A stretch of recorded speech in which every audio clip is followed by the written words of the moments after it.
Boa noite a todos, graça e a paz de Jesus aos irmãos. Nós vamos começar a nossa conversa deste semestre, o lado B dos milagres de Jesus. O que despertou em mim o desejo de falar a respeito dos milagres de Jesus com uma outra ótica, ou a partir de um outro ponto de vista, foi o conflito constante que observo na minha atividade pastoral, um conflito que ocupa o coração e a mente das pessoas que buscam a Deus com sinceridade, com intensidade, com legitimidade, com grande necessidade, e se veem frustradas nessa busca.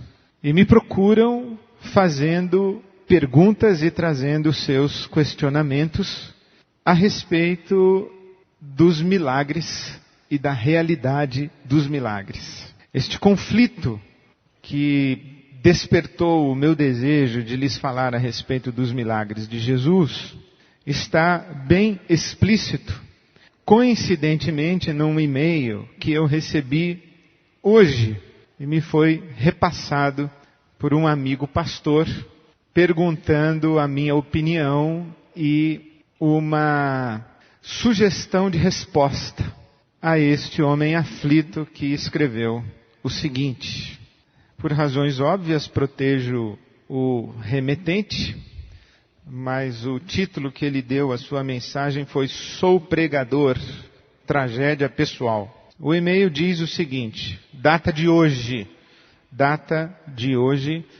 17 de março de 2008. Sou pregador da palavra e depois de anos querendo um segundo filho, aconteceu. Após 6 meses de gestação, nasceu e depois de 2 dias faleceu.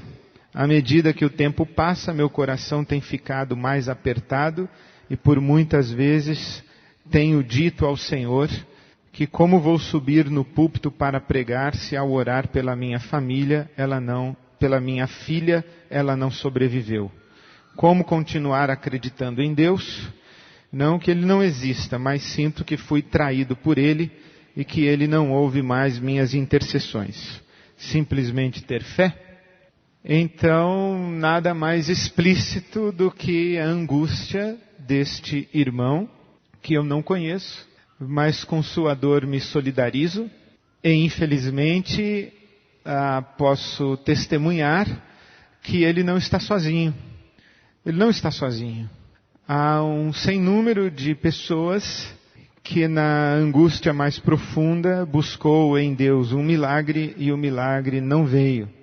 E estas pessoas não descreram de Deus, mas sentiram-se traídas por Ele, sentiram-se negligenciadas por Ele em suas orações, entraram em um conflito a respeito de como viver de então em diante, como lidar com a expectativa frustrada de um milagre.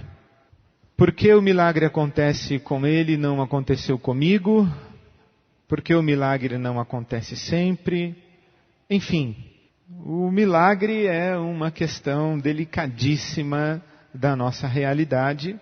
Para aqueles que estão de fora da necessidade e da realidade do milagre, no mínimo é um objeto de reflexão de fé. Para aqueles que estão do lado de dentro, não há palavras para descrever a sua dor e somente a oração pode ser uma palavra para responder à sua angústia e ao seu clamor. Então está explicitado por que conversar a respeito de milagres é relevante para nós hoje. O lado B dos milagres de Jesus é uma provocação. E a questão é qual é o lado A. O lado A, eu creio que pode ser descrito a partir de 4 afirmações. O lado A dos milagres de Jesus. Em primeiro lugar, quando se fala a respeito dos milagres de Jesus do lado A, ou o lado A dos milagres de Jesus, afirma que os milagres atestam a divindade de Jesus. Em outras palavras, Jesus andou sobre as águas porque ele era Deus. Então, como é que você prova que Jesus de Nazaré, um ser humano, é Deus encarnado? O lado A diz, simples, ele andou sobre as águas, ele curou um cego, então ele era Deus. Se ele fez o que fez, ele era Deus, e fez o que fez porque era Deus. Esta é uma afirmação do lado A, acredito eu, muito simplista, muito simplória, e daqui a pouco a gente vê por quê. Em segundo lugar, o lado A dos milagres de Jesus afirma ou suscita a expectativa de idêntica repetição. É comum que a gente ouça uma oração do tipo, assim como curaste aquele cego em Jericó, cura este teu servo. Como curaste aquela mulher Ciro-fenícia, cura esta tua serva. Usar o casuísmo bíblico como plataforma para a resposta de Deus à necessidade contemporânea. Isto é, se Deus fez lá, Deus faz aqui. E se Deus fez lá, evidentemente Ele vai fazer aqui. Até há quem cite Hebreus, dizendo que Jesus é o mesmo ontem, hoje e eternamente. Então o Deus que fez milagres lá é o Deus que faz milagres aqui. E nós vivemos essa expectativa de idêntica repetição. O problema é que essa idêntica repetição é raríssima. Raríssima. É raríssima. É raríssima. É raríssima. Você não viu ainda alguém transformar a água em vinho numa festa de casamento. Ouviu? Você não viu ainda alguém andar sobre as águas. Ouviu? Então nós lemos, apesar da expectativa de idêntica repetição, nós lemos os milagres de Jesus, mas no lado A, nós atualizamos os milagres pelas possíveis aplicações práticas. Por exemplo, aquele que tiver fé vencerá qualquer dificuldade. Afinal, a fé remove montanhas. Então, remover montanhas não é uma coisa assim literal. É uma dificuldade. É superar um desafio pela fé. Não é bem assim remover montanhas. Então nós começamos a fazer aplicações práticas e figurativas dos milagres de Jesus, que é uma forma da gente atenuar o impacto da escassez de milagres conforme descritos em o Novo Testamento. E finalmente, o lado A estabelece os milagres como padrão para a experiência religiosa. E as pessoas dizem, se Deus não faz milagres hoje, para que serve Deus? Por que orar? Que vantagem temos nós, os que cremos, sobre os que não creem? Então parece que a razão para se crer em Deus é o milagre. Porque se eu creio em Deus, mas não tenho expectativa de milagre, então para que eu creio em Deus? Então o lado A do milagre vai afirmar que o milagre é a grande razão para a fé. E a grande razão para buscarmos a Deus. E porque o milagre é a grande razão para a fé e a grande razão para buscarmos a Deus, e nós o buscamos com a expectativa de repetição idêntica da fenomenologia do Novo Testamento, do ministério de Jesus, nós convivemos com essa fé e ao mesmo tempo com essa ilusão. Porque a gente tem expectativa, transforma o milagre na razão da busca de Deus, mas como o milagre é escasso, a gente atualiza com sentido metafórico para o milagre. Andar sobre as águas é realizar um feito impossível. E o milagre se torna muito mais uma metáfora do que um fato e um fenômeno. Então o lado A do milagre diz assim, Jesus andou sobre as águas porque era Deus. Como Jesus continua sendo Deus, ele pode andar sobre as águas hoje. Então eu espero que ele faça isso. Só que como ele não faz, eu dou uma explicação metafórica para o milagre. Mas se eu tiro a possibilidade da realidade do milagre, eu já não sei mais por que é que eu busco a Deus, porque a base para a minha experiência religiosa é o milagre. Então o lado A está resumido nestas 4 afirmações. Primeira, os milagres atestam a divindade de Jesus. Segunda, os milagres suscitam a expectativa de idêntica repetição. Terceiro, os milagres são atualizados pelas possíveis aplicações práticas metafóricas. E 4, os milagres são o padrão para a experiência religiosa. Então vamos ao lado B. Creio eu que a única perspectiva legítima da pessoa e obra de Jesus de Nazaré é aquela que o enxerga mediante a lente da sua identidade messiânica, conforme apresentada no Antigo Testamento, a Bíblia hebraica. Se você vai olhar para Jesus de Nazaré e vai enxergá-lo com alguma identidade, a identidade primeira de Jesus de Nazaré é esta: ele é o Messias, prometido ao povo hebreu. Promessa essa registrada no Velho Testamento. Se Jesus não é o Messias, não adianta dizer que ele é filho de Deus. Se Jesus não é o Messias, não adianta dizer que ele é criador. Ele é o Messias. É a partir dessa identidade messiânica que se constrói toda a identidade de Jesus. Essa é a porta de entrada. Ou ele é o Messias ou ele é um charlatão. Ele é um falso. Porque só podemos interpretar Jesus a partir de uma interpretação do Messias. Porque ele é o Messias. Inclusive, o nome Jesus de Nazaré, o que era comum na antiguidade, dar nome às pessoas ou pela sua cidade de origem, como Maria Madalena, Maria de Magdala, como Jesus de Nazaré, ou como um nome referindo-se ao pai. Por exemplo, Simão Bar-Jonas, Simão filho de Jonas. Então, Jesus é Jesus de Nazaré, vírgula, o Cristo. O Cristo é o ungido. Cristo é a palavra grega para Messias. Então, o que é que o Novo Testamento está afirmando? Que Jesus de Nazaré é o Messias.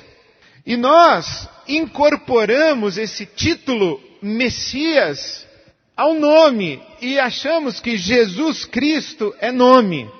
Jesus é nome, Cristo é título. Então, a identidade de Jesus é messiânica. Jesus o Messias, Jesus o Cristo. E a única perspectiva legítima da pessoa e da obra de Jesus é esta, que o enxerga mediante a lente da sua identidade messiânica, conforme apresentada no Antigo Testamento. Porque você observa as 2 imagens que servem de recurso didático para a nossa reflexão, esse peixinho no saquinho de água, o saquinho plástico com peixinho, é um milagre fora de contexto, é um milagre sozinho. É Jesus curando um cego, Jesus curando um leproso ou 10 leprosos, é Jesus expulsando um demônio, é Jesus andando sobre as águas, é Jesus transformando água em vinho, é Jesus acalmando a tempestade, é Jesus multiplicando pães. Então Jesus multiplicou pães. E isso está aí dentro de um saquinho. E aí nós vamos construir uma expectativa ao redor desta afirmação. Jesus transformou pães. Agora, o que precisamos saber é que essa informação, Jesus multiplicou pães, esta informação ela está num contexto. Qual é o contexto? Qual é o oceano? O que é que está em volta da pessoa de Jesus e da obra de Jesus? A esperança messiânica de Israel. Israel está esperando o Messias. E Jesus entra em cena. e ele acredita e se afirma como Messias. E quando ele pergunta para Pedro, quem dizem os homens que eu sou? Ah, tu és Jeremias, João Batista, ou um dos profetas, e vocês dizem que eu sou quem? Ah, tu és o Messias. Ah, muito bem, Pedro, Simão, muito bem, você acertou, eu sou o Messias. Então é no contexto da esperança messiânica que Jesus tem que ser enxergado. E tirar o milagre desse contexto é certa e absolutamente o primeiro passo para interpretar erroneamente o milagre e gerar falsas expectativas a respeito de Jesus em função da interpretação errônea do milagre. Há algo que é muito interessante que talvez por um construto histórico, cultural, nós nos esquecemos que Jesus era judeu, que a identidade dele é judaica, construída na história do judaísmo, do Velho Testamento, e que ele só pode ser interpretado e bem interpretado a partir deste olhar do Velho Testamento. Então, por exemplo, na história da igreja, lá por volta do ano 400, surgiu aquele que é considerado o maior teólogo da história do cristianismo, fora os autores bíblicos. Agostinho de Hipona, Santo Agostinho, que era platônico, que tinha como cartilha paralela a teologia, a filosofia grega e platônica. Então veja que interessante, eu me lembro que numa das aulas no seminário teológico, fazia parte do meu calvário ouvir os seminaristas pregando. E eles então se submetiam ao calvário deles, que era a avaliação dos dois professores que estavam em sala de aula. E eu me lembro um dia que um deles disse, quero pregar no salmo que diz, minha alma engrandece ao Senhor. Bendize a minha alma ao Senhor e tudo que há em mim bendiga o seu santo nome. Bendize a minha alma ao Senhor e tudo que há em mim bendiga o seu santo nome. Ele leu o salmo e disse, alma, o que é alma? Platão disse que alma... Ora, o texto é de um poeta hebreu e não pode ser interpretado pelo conceito de um filósofo grego. O rabino Abraham Heschel disse que quando os filósofos falam, os profetas se calam. Então o maior teólogo da história do cristianismo, Agostinho de Hipona, era platônico e leu Saulo de Tarso através da lente platônica, que há uma certa justificativa, porque o Saulo de Tarso foi educado dentro da cultura helênica e grega e fez uma mistureba danada da teologia do Velho Testamento com a filosofia grega, especialmente o estoicismo. Então, os historiadores contemporâneos dizem que Saulo de Tarso é responsável por fazer a síntese da teologia do Velho Testamento com o direito romano, com a filosofia grega. Então, Agostinho não estava tão errado ao usar Platão para ler Paulo ou Saulo. Mas, na minha opinião, ele não estava tão errado, mas estava muito errado. Passados 1000 anos de Agostinho, lá por volta de 1400, aparece o que é considerado o segundo maior teólogo da história do cristianismo, o senhor Tomás de Aquino, que era aristotélico, que tirou Platão e usou Aristóteles. Então nós temos essa lente da filosofia grega para interpretar o cristianismo cujo berço é hebreu, é judaico. E por isso acredito que nós temos essa confusão hoje no cristianismo contemporâneo. É urgente nós voltarmos aos profetas para perguntar a eles o que eles pensavam a respeito de Jesus e como é que eles interpretariam Jesus de Nazaré e se colocariam sobre ele a unção messiânica. A identidade messiânica de Jesus de Nazaré é, portanto, a lente através da qual devem ser lidos e compreendidos todos os seus milagres, isto é, seus sinais. Veja o que diz João 20, versos 30 e 31. Esta é uma citação do Novo Testamento judaico, publicado pela editora Vida, que eu recomendo aos senhores. É uma tradução muitíssimo interessante de David Stern. O texto de João 20, 30 e 31, traduzido no Novo Testamento judaico, diz assim: Yeshua realizou muitos outros milagres na presença dos Talmidim, os discípulos, Talmidim, que não estão registrados neste livro, no Evangelho de João. Mas estes foram escritos para que vocês possam confiar que Yeshua é o Messias, o Filho de Deus, e que mediante essa confiança possam ter vida por causa de quem Ele é. Então quem é Yeshua? É o Messias. E por que é que João contou aqueles milagres do Yeshua?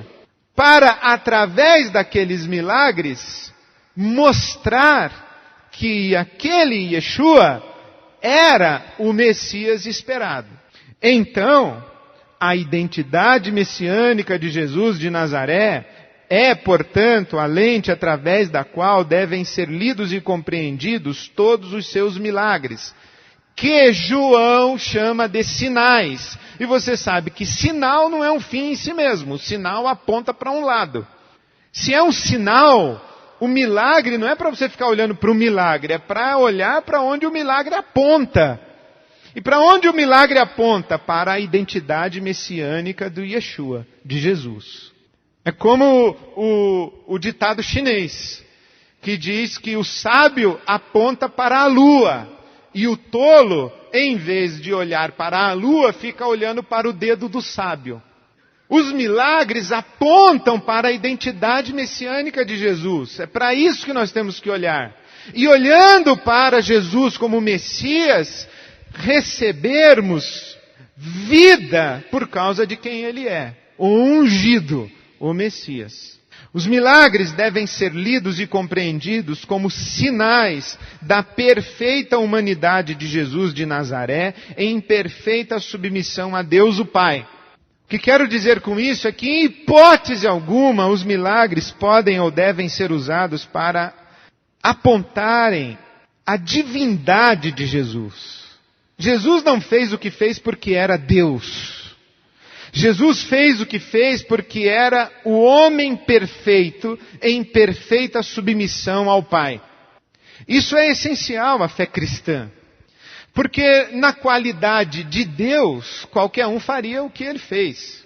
Se eu fosse Deus, eu também andaria sobre as águas. Se eu fosse Deus, eu também teria autoridade sobre a lepra. Se eu fosse Deus, eu também teria capacidade de multiplicar pães. A questão é que Jesus, diz o apóstolo Paulo em Filipenses 2, esvaziou-se e assumiu a forma humana. É como se, na verdade, a interpretação teológica disso é que as prerrogativas de Deus não foram usadas durante o ministério terreno de Jesus. Digamos assim, traduzindo mais, os poderes divinos não foram usados. Os poderes divinos não foram usados. Em outras palavras, o que Jesus fez, Adão teria feito em plena submissão ao Pai. Veja o que Jesus diz em Lucas 4, 18 e 19, quando ele entra na sinagoga em Nazaré. O Espírito de Adonai está sobre mim. Portanto, Ele me ungiu para anunciar boas novas aos pobres. Ele me enviou para proclamar liberdade aos presos e recuperar a vista dos cegos, para libertar os oprimidos e proclamar o ano do favor de Adonai. Ele só faz o que faz porque o Espírito de Deus está sobre ele. Ele é humano, em forma humana, Jesus de Nazaré. Mas o Espírito de Deus está sobre ele e por isso ele faz o que faz. Não é porque ele é o humano perfeito apenas, mas para ser humano perfeito, há necessidade de que esse humano esteja em perfeita submissão a Deus o Pai. O debate ao redor da pessoa de Jesus de Nazaré se resume a apenas uma questão, sua identidade messiânica. É isso que está em discussão em o Novo Testamento. Por exemplo, se você quiser me acompanhar, eu passo a ler João capítulo 10, os versos 25 e 26. Leio sempre no Novo Testamento judaico. Yeshua respondeu-lhes: eu já lhes disse, mas vocês não confiam em mim. As obras que eu faço em nome de meu Pai testemunham a meu favor.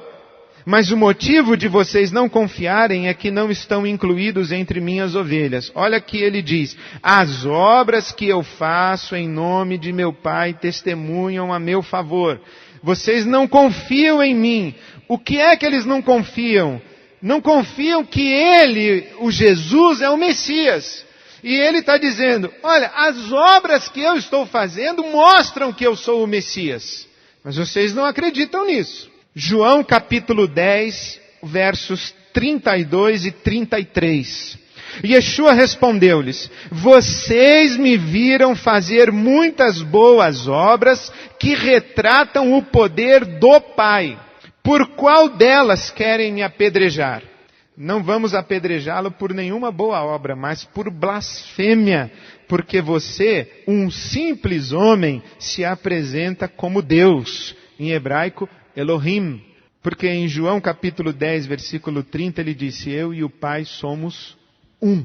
E ele está dizendo: olha, as obras que eu faço demonstram que eu e o Pai somos um. Demonstram que o Espírito de Deus está sobre mim. Demonstram que eu sou o ungido. Demonstram que eu sou o Messias. Mas vocês não acreditam. João capítulo 10, os versos 37 e 38. Se eu realizo as obras que retratam meu Pai, não confiem em mim. Se eu não realizo as obras que retratam meu Pai, não confiem em mim. Mas, se as faço, então, mesmo que não confiem em mim, confiem nas obras, para que vocês possam entender de uma vez por todas que o Pai está unido a mim e eu estou unido ao Pai. Então, o que os milagres que aqui, nesse texto de João, são as obras que Jesus faz, estão dizendo? Que ele e o Pai são um.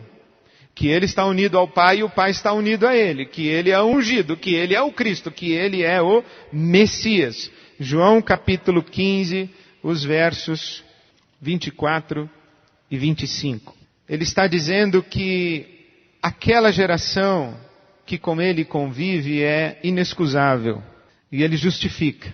João 15, 24 e 25. Se eu não tivesse realizado na presença deles obras que ninguém mais fez, eles não seriam culpados de pecado, mas agora eles as viram e odiaram a mim e a meu Pai. Mas isto aconteceu para cumprir as palavras da Torá deles, onde se lê: odiaram-me sem razão. Então veja que Jesus é o Messias esperado e aquela geração está sendo condenada por não recebê-lo como Messias. E aquela geração não tem desculpa. Por quê? Porque Jesus está dizendo: eu fiz as obras que testificam, que testemunham, que demonstram que eu sou o Messias. Eles não têm desculpa. Se eu não tivesse feito as obras que só o Messias poderia fazer, então eles teriam desculpa. Se eu simplesmente tivesse chegado dizendo: eu sou o Messias, mas eu não tivesse feito as obras que o Messias tinha que fazer para provar que é o Messias, então eles teriam desculpa. Mas a questão é que eu fiz. Então eles não têm desculpa.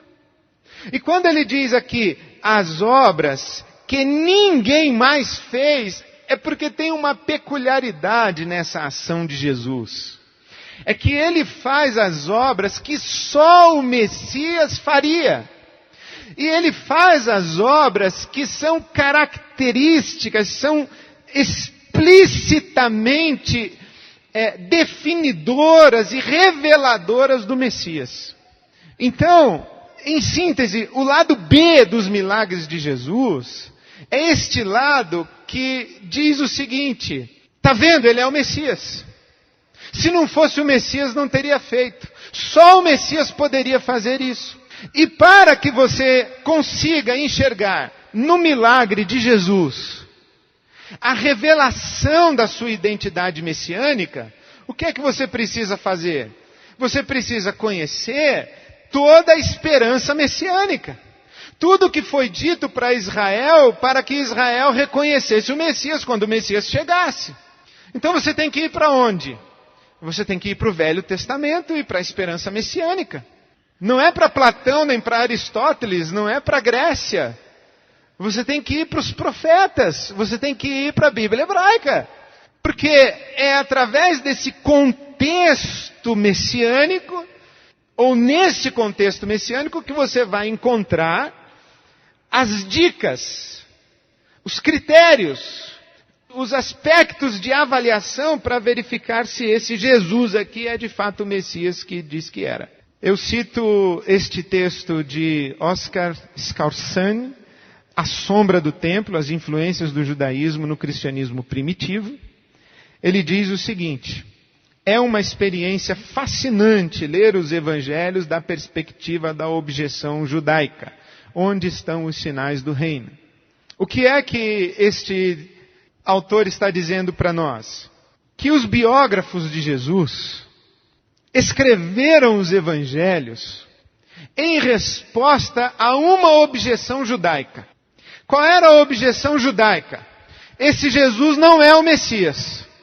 É falso. Os biógrafos disseram: pois nós vamos agora contar para vocês a história desse Jesus de um jeito que vocês não terão escapatória senão admitir que ele é o Messias.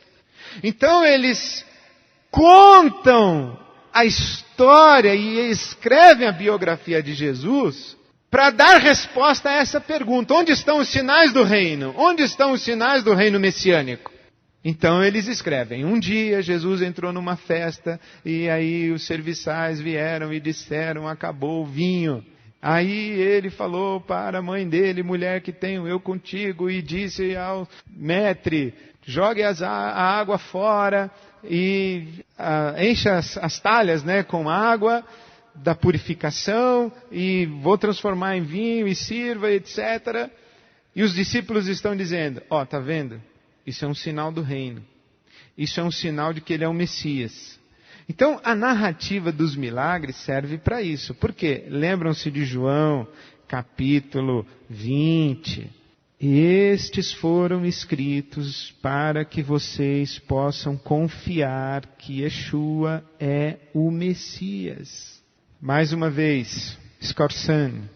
Nem Jesus, nem qualquer um de seus primeiros seguidores acreditava que esse reino pudesse se manifestar de forma inteiramente invisível, ou que nada tivesse acontecido ou mudado no mundo em consequência da unção de Jesus como Messias e do início de sua obra messiânica.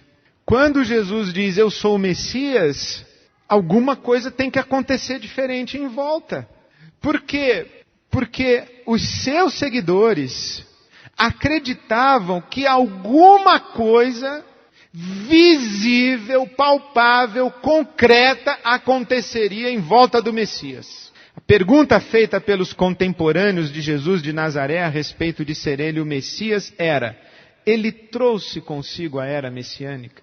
E o judaísmo ortodoxo até hoje não acredita que Jesus é o Messias, que Jesus de Nazaré é o Messias. E qual é o grande argumento do judaísmo ortodoxo? É que Jesus não trouxe a era messiânica. Ele não protagonizou os sinais do reino. Que sinais? 4 sinais eram esperados do Messias. O primeiro sinal, em Ezequiel 37, 26 a 28, ele construiria o 3º templo. Primeiro templo de Salomão. O 2º templo de Zorobabel, que foi destruído por Roma. O Messias vai reconstruir o 3º templo. Aí João diz assim: ele reconstruiu, porque ele passou em frente ao 2º templo e disse: destruam esse que eu vou reconstruí-lo em 3 dias. Então João tem resposta para isso. Segundo sinal do Messias, ele reunirá todos os judeus de volta na terra de Israel. Isaías 43, 5 e 6. Terceiro sinal, ele trará uma era de paz mundial. Isaías 2:4. Quarto sinal, ele espalhará o conhecimento universal a respeito do Deus de Israel, unindo toda a raça humana numa só. Deus será o rei sobre todo o mundo e neste dia Deus será único e seu nome será único. Zacarias 14, versículo 9. Então o que o judaísmo ortodoxo diz? Aquele Jesus lá não era o Messias, porque ele não reconstruiu o terceiro templo, ele não reuniu todos os judeus de volta na terra de Israel, ele não implementou um império de paz mundial, e o Deus de Israel não é o único Deus em toda a terra. Então ele é falso. Como é que os teólogos cristãos vão responder a isso? Eles vão dizer o seguinte: a era messiânica Jesus trouxe sim. Então, cadê a era messiânica? Em primeiro lugar, a era messiânica será plena quando da segunda vinda de Cristo. Atos capítulo 3, os versos de 19 a 21, no Novo Testamento judaico. Capítulo 3, 19 a 21. Arrependam-se, portanto, e voltem-se para Deus, para que seus pecados sejam apagados, para que venham tempos de alívio da presença do Senhor, e Ele lhes mande o Messias designado de antemão, isto é, Yeshua. Ele deve permanecer no céu até a chegada do tempo para a restauração de todas as coisas, como Deus disse há muito tempo ao falar por meio dos seus santos profetas. Então, o que é que está explícito em Atos capítulo 3, no discurso de Pedro? É que a era messiânica será plena, e que Jesus está no céu, entronizado à direita do Pai, e quando chegar o tempo, ele será enviado para dar plenitude a todas as coisas. Então, ele é o Messias, mas a era messiânica está inaugurada, mas não está consumada. Segunda resposta, a era messiânica, ela começa após a ressurreição de Jesus. Atos 2, 32 a 36. Deus ressuscitou este Yeshua, e todos nós somos testemunhas disso. Além disso, ele foi exaltado à direita de Deus e recebeu do Pai a promessa, isto é, o Ruach HaKodesh, o Espírito Santo, e derramou esse dom que vocês agora veem e ouvem, porque Davi não subiu aos céus, mas ele diz: Adonai disse a meu Senhor, sente-se à minha direita até que eu ponha seus inimigos como escabelo para seus pés. Portanto, que toda a casa de Israel fique certa de que Deus fez dele Yeshua, Senhor e Messias, a quem vocês executaram na estaca. Então, quando foi que a era messiânica teve início? Quando Jesus foi ressurreto, ascendeu aos céus, assentou-se à direita do Pai e ali inaugurou ou estabeleceu o processo de trazer de volta todos os seus inimigos para debaixo dos seus pés. E o último inimigo a ser vencido é a morte. A era messiânica, quando começou? Quando Jesus foi batizado por João Batista. Não há dúvida, novamente Scorsese, não há dúvida que o batismo de Jesus foi compreendido em seus primeiros momentos como uma unção messiânica. O batismo ministrado por João responde à pergunta: se Jesus era o ungido, o Messias, quando e como ele foi ungido? A resposta dos biógrafos de Jesus foi: no batismo de João Batista, quando a voz do céu se pronunciou dizendo: este é o Messias, a ele ouvi, este é o meu filho, este aí. Foi aí que ele foi ungido Messias. Começa a era messiânica. Então, o que é que o Novo Testamento está dizendo? Os milagres são, na verdade, sinais. Isto é, não são fins em si mesmos, mas apontam em uma direção, a saber, Jesus de Nazaré é o Messias. O que é que o Novo Testamento está dizendo? Jesus de Nazaré aparece dizendo assim: toda a esperança messiânica de Israel se cumpre em mim. Eu sou o Messias que vocês esperam. Levantam-se os israelitas que aguardam o Messias e dizem: mas onde estão os sinais da era messiânica? Aí Jesus diz: prestem atenção, porque a partir de agora vocês vão ver o céu aberto e os anjos subindo e descendo sobre mim. Aí ele começa: expulsa um demônio, cura 10 leprosos, cura uma mulher com fluxo hemorrágico, cura um cego, anda sobre as águas, acalma a tempestade, faz com que os porcos se precipitem no mar. Esses são os sinais da era messiânica que está inaugurada,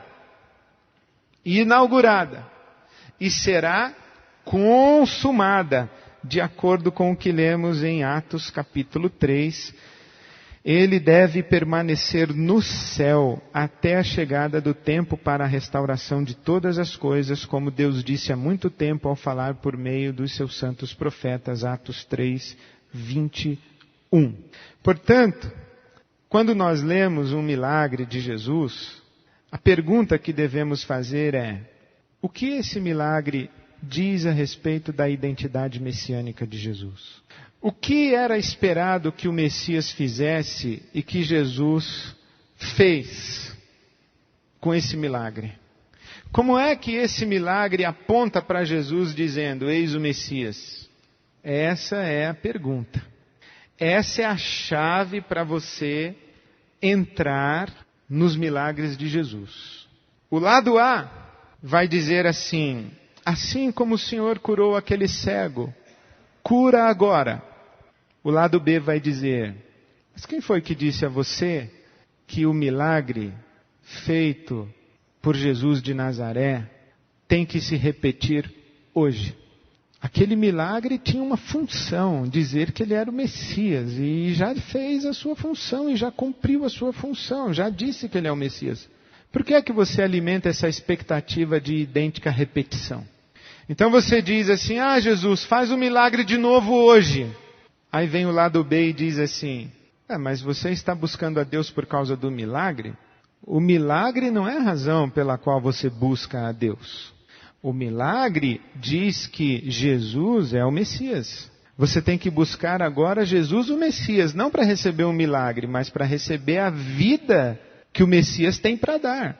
Essa tentativa de querer transportar a fenomenologia de milagres do Novo Testamento, conforme aconteceu no ministério de Jesus, para os dias de hoje, ipsis literis, é uma expectativa frustrada e não autorizada pela Bíblia Sagrada.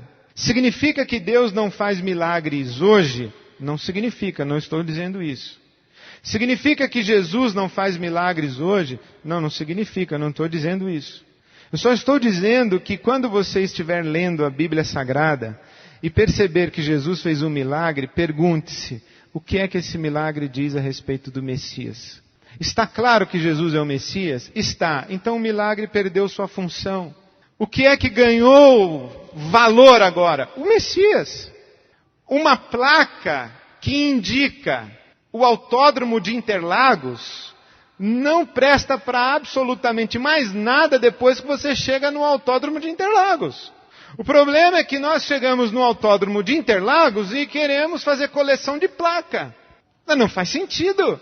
Nós estamos no autódromo de Interlagos dizendo assim: ai, que saudade daquela placa que eu vi quando eu estava na 23.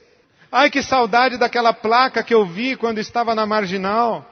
Amigo, esquece a placa. Você já chegou no autódromo. O milagre dizia: Jesus é o Messias. E quem crer que Jesus é o Messias terá vida no Messias. Aí você encontra o Messias e em vez de buscar a vida no Messias, você quer o milagre. Aí eu me coloco na seguinte situação, de lado B. Você que está procurando o milagre, eu digo assim: para que você quer um milagre? Eu quero um milagre porque eu estou sofrendo. Não, mas quem disse que para você que milagre é a resposta que eu tenho para o sofrimento? Quem disse a você que a resposta que eu tenho ao sofrimento humano é o milagre? A resposta que eu tenho ao sofrimento humano é o Messias, é o Cristo. O milagre foi a maneira, a linguagem que eu usei para mostrar para você que Ele, Jesus, é o Cristo. Não, eu já sei que Ele é o Cristo. Falei, então você não precisa do milagre, você precisa do Cristo. O milagre, que é um meio de autenticação da identidade messiânica de Jesus, se tornou o fim e a razão da nossa busca por Jesus. É por isso que o discipulado está distorcido e a igreja, na sua grande parte, é um amontoado de crianças carentes do Papai do Céu e que ainda não descobriu que a grande dádiva de Deus à humanidade é o Cristo, não é o milagre do Cristo. E que a grande bênção de Deus aos seus filhos não é o milagre, é a formação do caráter de Cristo nos seus filhos. Nós estamos olhando para a ponta do dedo e não estamos olhando para a lua. Cristo é a lua. E quem enxergou a lua não precisa mais do dedo. Bem-aventurados aqueles que viram a lua sem ver os dedos. Porque aquela geração é bem-aventurada, porque viu e creu. Jesus diz, bem-aventurados os que não viram e creram. Bem-aventurado é quem conseguiu perceber que o dedo apontava para a lua e viu a lua. Agora, mais bem-aventurado ainda é aquele que não viu nem o dedo, mas já viu a lua. E somos nós. Mas nós queremos dedo, não queremos lua. E Deus fica dizendo para nós, meus filhos, eu lhes tenho a lua e vocês clamam por dedo. Eu lhes dei o Cristo e vocês clamam pelas placas que apontam para o Cristo. Alguma coisa está muito errada em nossa relação, diria o nosso Pai Celestial. Bom, então Deus não faz mais milagres hoje? Não estou dizendo isso. Eu estou dizendo que milagre não é a razão de ser da nossa busca de Deus e da nossa confiança em Deus. Esta seria a resposta que eu daria para este irmão. Como eu posso continuar acreditando em Deus se eu clamei pela minha filha e ela não sobreviveu? Eu diria, você já tem a lua e está reclamando a falta do dedo. Mas eu sei que isso é uma resposta fria demais para um pai enlutado. Então a resposta tem que ser outra. Mas ao mesmo tempo, não há outra resposta aos pais não enlutados. Porque os pais não enlutados não estão fragilizados e fragmentados e abatidos. E são passíveis de um ajuste na sua fé, para que não vivam dependendo de dedos. E não entrem em crise de fé no dia em que lhes faltar o dedo, porque terão os seus pés fincados na lua. Não se consola pessoas enlutadas com teologia, mas não se faz afagos em pessoas que deveriam buscar a plenitude da sua humanidade, da sua sujeição a Deus o Pai, e deveriam se solidarizar com Cristo na sua obra redentora. Então vamos fincar os pés na lua, para que possamos ajudar aqueles que estão em crise pela falta de dedo. E se um dia lhe faltar dedo, você já sabe, você tem a lua. E você ouviu isso fora do seu luto, fora da sua dor. O que me faz lembrar aquele ditado que diz, jamais duvide no escuro daquilo que você viu quando estava claro. Hoje está claro, eu entendi. No dia em que escurecer, eu não vou me perder. Eu vou saber por onde andar, porque eu já mapeei o chão enquanto está claro, enquanto estava claro. O que é que me proponho e pretendo fazer aqui neste primeiro semestre? Ler os milagres de Jesus, não todos, porque evidentemente não teremos tempo, mas ler os milagres de Jesus e tentar traduzir como estes milagres o identificam como Messias. na expectativa de que esta leitura da Bíblia Sagrada e dos milagres de Jesus sejam a cada leitura um dedo a nos apontar à lua, de tal maneira que saiamos com a nossa confiança na lua muito mais fortalecida. O que eu espero é que cada dia que você vier aqui, ler o milagre de Jesus e perceber como esse milagre descreve Jesus como Messias, você saia daqui dizendo, de fato ele é o Messias, não tenho ninguém a quem buscar senão ele, o Cristo. Vou buscar o Cristo, vou buscar o Cristo, vou buscar o Cristo. Porque quando nós buscamos o Cristo, aí tudo pode acontecer. Agora, enquanto buscamos o milagre do Cristo, nada acontece. Porque o milagre não é um fim em si mesmo. O milagre não é para o nosso conforto, para a nossa segurança. O milagre é para atestar a identidade de Jesus como o Cristo, o unigênito Filho de Deus. A resposta de Deus ao sofrimento humano não é o milagre, é Jesus Cristo. A resposta de Deus ao sofrimento humano não é o milagre, é Jesus Cristo. Eu espero que a cada leitura dos milagres nós tenhamos uma revelação de Deus a respeito de Cristo em nossos corações, porque esta é a resposta de Deus para as nossas vidas, no dia claro e no dia de escuridão. Que Cristo seja revelado a nós e receba de nossa parte a adoração que lhe é devida. Amém. Eu queria resumir o que nós falamos aqui. Se nós tentarmos explicar o que acontece hoje, usando os milagres de Jesus, vai dar errado. Porque o que acontece hoje é completamente diferente do que acontecia lá. Se nós tentarmos fazer com que acontecia lá se repita aqui hoje, vai dar errado. Porque não está repetindo. Não é que vai dar errado, já deu errado. Não está repetindo. Então nós temos que entender o que acontecia lá para saber como é que a gente se relaciona com Deus hoje. Essa é a minha proposta. E o que eu estou querendo afirmar em primeiro lugar é que o que acontecia lá era uma fenomenologia toda especial e simbólica e cheia de conteúdo, dizendo: esse Jesus de Nazaré é o Messias, é o Cristo, Filho do Deus vivo. E quem crer nisso vai ter vida no nome dele. Esse é o resumo de hoje à noite. Agora tem mais um montão de segunda-feira aí pela frente para a gente continuar conversando sobre o lado B dos milagres de Jesus. Que Deus tenha misericórdia de nós e faça os seus milagres entre nós. Amém.